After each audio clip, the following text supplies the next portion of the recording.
Assalamualaikum warahmatullahi wabarakatuh. Kami dari kelompok 1 akan mempresentasikan hasil diskusi kerja kelompok kami dengan nama Erna Mai Wulandari, Ika Zuliani Novita, Latvia Aroshika, Munifatul Zahroh, Siti Latiful Hofi, Tri Aryani Arumaniar. Di sini kami mendiskusikan tentang perusahaan PT Astra International Tbk. Profil PT Astra International Tbk atau disingkat dengan ASII merupakan perusahaan induk investasi dengan usaha di bidang otomotif, jasa keuangan, alat berat, agribisnis, teknologi informasi, dan infrastruktur.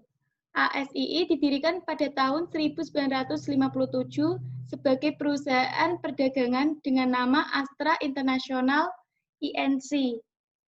Sejak tahun 1990, ASII terdaftar di Bursa Efek Indonesia dan dilakukan perubahan nama menjadi PT Astra International Tbk. Pada saat itu, ASII bergerak di 6 sektor, yaitu otomotif, jasa keuangan, alat berat dan pertambangan, agribisnis, teknologi informasi, infrastruktur, dan logistik. Selanjutnya akan dijelaskan oleh rekan saya.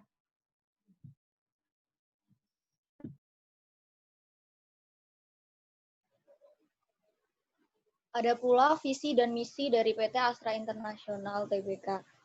Visi perusahaan yang pertama yaitu menjadi salah satu perusahaan dengan pengelolaan terbaik di Asia Pasifik dengan penekanan pada pertumbuhan yang berkelanjutan dengan pembangunan kompetensi melalui pengembangan sumber daya manusia, struktur keuangan yang solid, kepuasan pelanggan, dan efisiensi. Visi yang kedua yaitu menjadi perusahaan yang mempunyai tanggung jawab sosial serta ramah lingkungan. Selain itu ada juga misi perusahaan. Misi perusahaan yang pertama yaitu sejahtera bersama bangsa dengan memberikan nilai terbaik kepada stakeholder.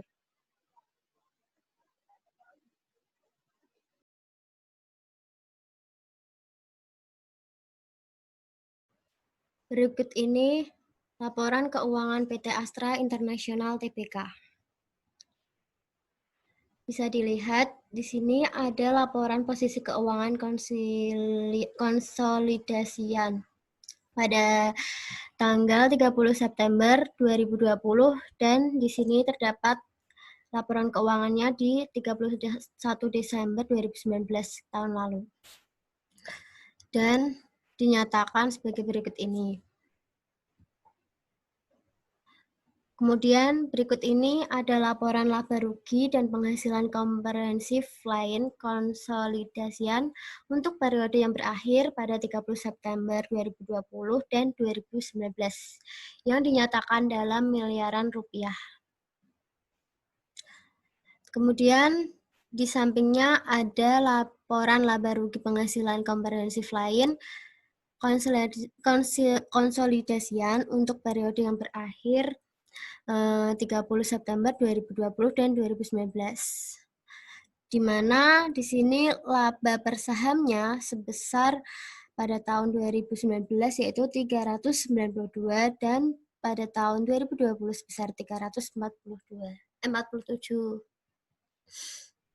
Kemudian di sini ada laporan perubahan ekuitas konsolidasian untuk periode yang berakhir pada 30 September tahun 2020 dan 2019 dan dinyatakan dalam miliaran rupiah.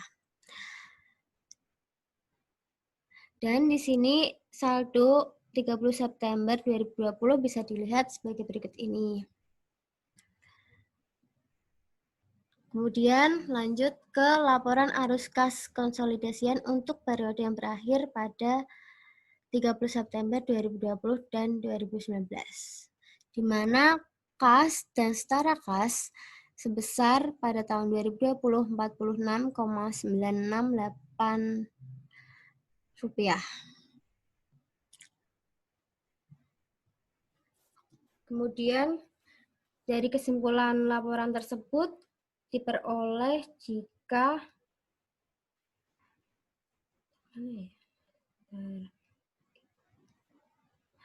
Pada laporan keuangan perusahaan tersebut dapat diinformasikan jumlah aset lancar pada suatu perusahaan tersebut di tahun 2019 di bulan November sebesar 129.058.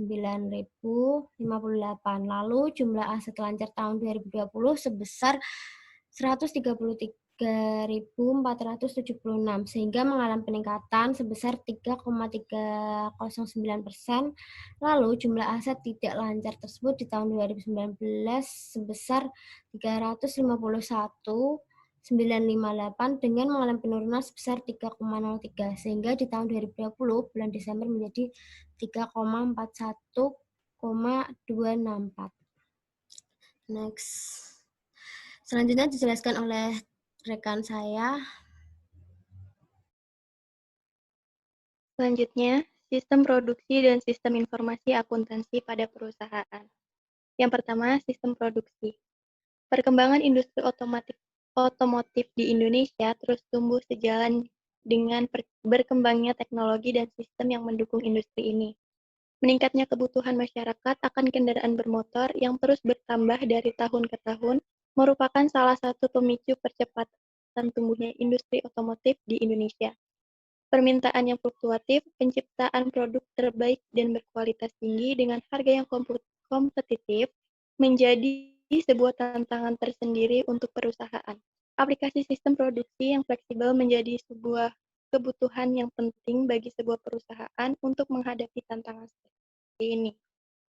Sistem produksi tepat waktu merupakan sistem produksi yang didesain untuk memperoleh kualitas, biaya, dan batas waktu penyerahan sebaik mungkin. Sistem produksi ini mengedepankan suatu penghematan dalam segala hal untuk memperkecil pemborosan. Efektivitas dari penerapan sistem produksi just-in-time yang diaplikasikan oleh PT Astra dapat dikatakan sudah cukup baik. Secara umum, keberhasilan atau efektivitas penerapan sistem dapat dilihat dari pelaksanaan 3 prinsip utama, yaitu proses yang mengalir, penetapan pacu kerja, serta penggunaan sistem tarik. Secara lebih khusus, efektivitas penerapan sistem ini tidak hanya dilihat dari seberapa sukses sistem itu dilaksanakan. Efektivitas di sini lebih mengacu pada pencapaian efisiensi sistem yang dilihat dari beberapa faktor penting seperti orientasi biaya, output produksi, sistem pengiriman, periode siklus, persediaan, penggunaan material, perencanaan produksi, serta penjadwalan produksi. Yang kedua, next.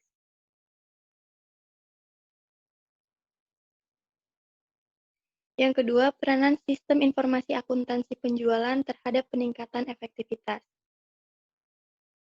PT Astra International Daihatsu Sales Operation telah memiliki sistem informasi akuntansi penjualan yang sangat baik dan memadai. Hal ini tercermin dari kemampuan PT Astra International Daihatsu Sales Operation dalam menciptakan yang pertama, efektivitas dalam pelaksanaan pengendalian intern penjualannya. Kemampuan PT Astra International Daihatsu Sales Operation untuk menciptakan efektivitas dalam pelaksanaan pengendalian intern ini didukung dengan digunakannya sistem informasi akuntansi yang sudah terkomputerisasi dan bersifat online atau terintegrasi, yaitu sistem SAP. Di samping itu pula, menggunakan fasilitas internet dalam setiap kegiatan operasionalnya. Dengan tersedianya sistem informasi akuntansi yang terkomputerisasi dan bersifat online serta fasilitas internet ini telah memberikan kemudahan bagi setiap karyawan PT Astra International Daihatsu Sales Operation di dalam melakukan komunikasi dan mendapatkan informasi dari cabang-cabang perusahaan. Dengan adanya sistem informasi akuntansi yang terkoneksi cabang-cabangnya. Artinya, setiap kegiatan transaksi penjualan yang terjadi dapat dilihat secara langsung laporannya setiap saat, yaitu melalui bank data yang ada di server pusat dan manajemen dapat melakukan review atas kegiatan penjualan setiap waktu. Kemudian yang kedua ada efektivitas dalam melakukan kegiatan operasionalnya.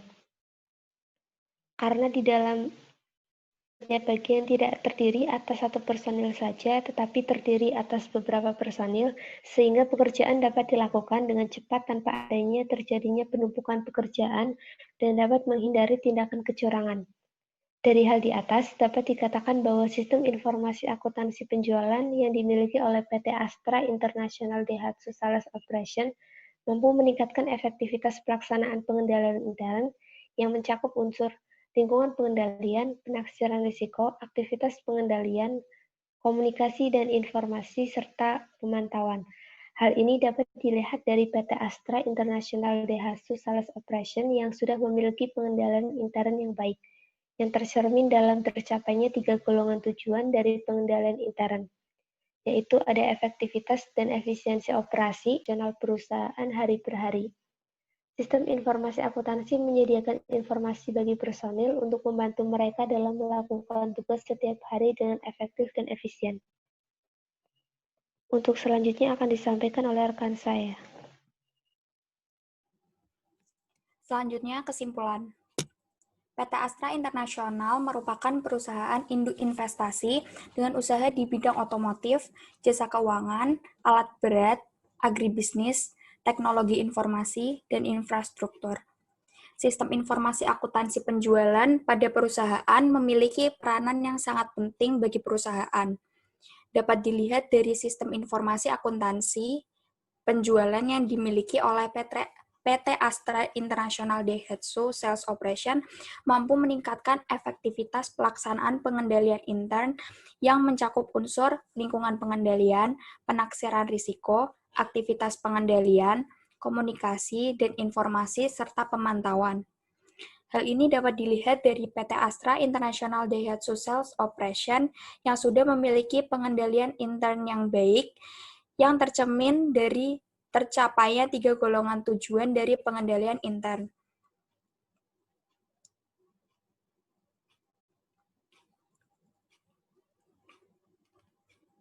Demikian presentasi dari kami. Terima kasih atas perhatiannya. Mohon maaf apabila ada kekurangan. Semoga bermanfaat untuk kita semua. Wassalamualaikum warahmatullahi wabarakatuh.